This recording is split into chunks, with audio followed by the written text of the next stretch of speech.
Hey, bienvenue de nouveau sur la chaîne Dev to be Curious, la chaîne podcast Dev to be Curious, où les développeurs et développeuses sont et restent curieux, curieuses. Je vais continuer autour de l'agilité, même si on est en pleine session autour de tous les grands principes de l'agilité, les grandes valeurs de l'agilité, sur un point en fait qui m'est arrivé dernièrement, où on parlait en fait salaire avec ma femme. Et sur le fait que le salaire, moi je trouve, est une des clés en fait aujourd'hui de la détection si l'entreprise est dans la transparence ou pas. Puisqu'en fait aujourd'hui le salaire c'est aussi le plus grand tabou français, en tout cas l'un des plus grands tabous.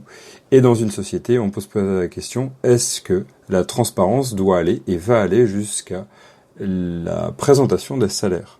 Mais avant ça je voulais revenir sur un point.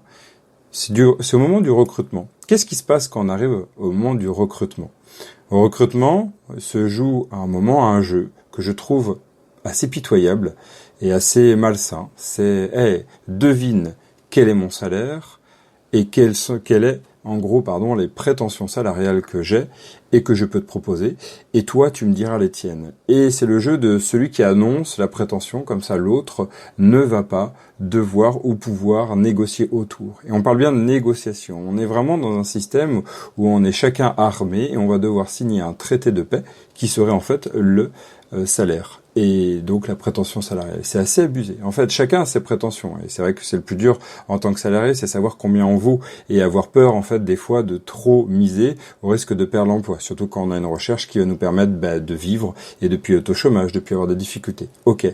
Mais à trop vouloir, par exemple, en gros, se faire tute par l'employeur, eh bien, on est trop sur la défensive et on va avoir peur, donc on va miser trop bas. Puis au bout d'un moment, on va sentir, quand on arrive dans l'entreprise, admettons que ça a fonctionné, on va se sentir complètement lésé et dire ouais mais en fait il me paye pas assez cher ou elle me paye pas assez cher, c'est complètement abusé.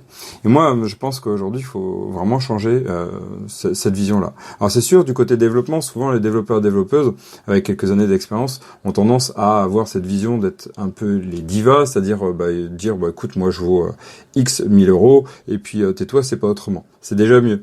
Mais en fait on n'est ni dans l'affront ou ni dans la confrontation. En fait, ce qu'il faudrait arriver, c'est à une collaboration.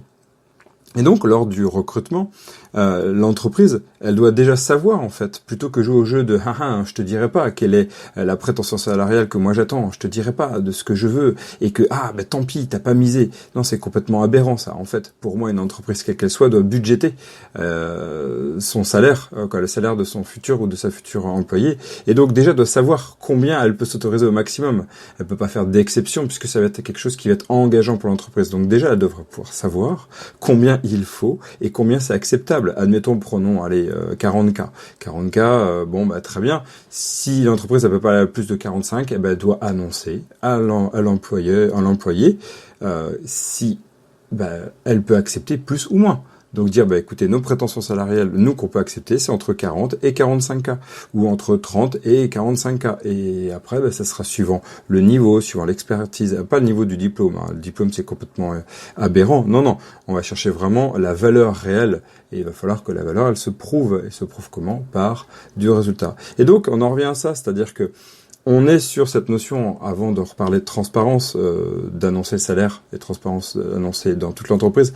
Non, c'est d'abord, au moment du recrutement, les prétentions salariales, ça doit être des choses qui doivent être connues des deux côtés et annoncées des deux côtés. Et il ne doit pas y avoir de jeu là-dessus. Parce qu'autrement, on a vraiment l'impression d'un coup de poker. Et donc, on va essayer de manipuler l'autre. Comme d'ailleurs le CV, on y reviendra. Donc, pour qu'il y ait une bonne valeur entreprise, il faut aussi déjà qu'il y ait des valeurs de transparence et d'intégrité déjà sur cette partie-là.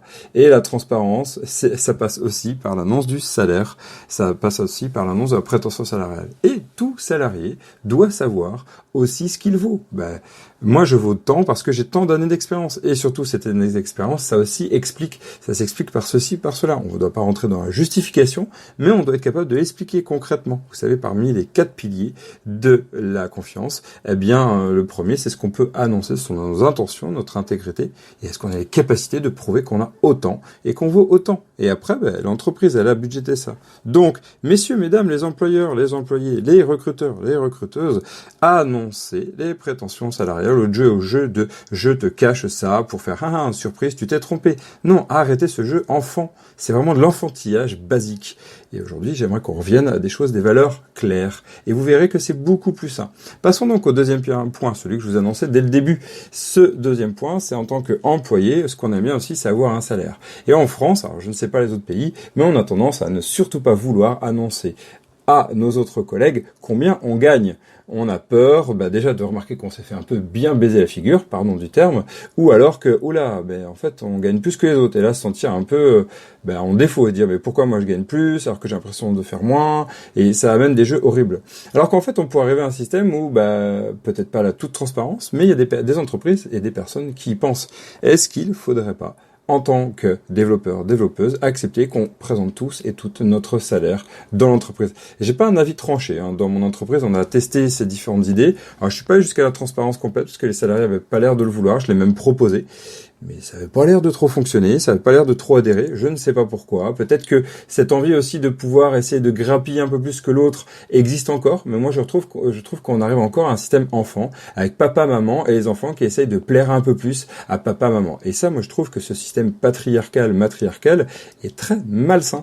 Et si on veut arriver dans une culture agile, il faut aussi penser, pour moi, par ces moyens de transparence. Et si le salaire n'était en gros, la condition sine qua non à bien travailler, eh bien, on doit accepter de bien payer. Point, c'est tout. Et si, on paye pas beaucoup, on n'a pas beaucoup. Point. Ou alors, on a quelque chose de plus lent.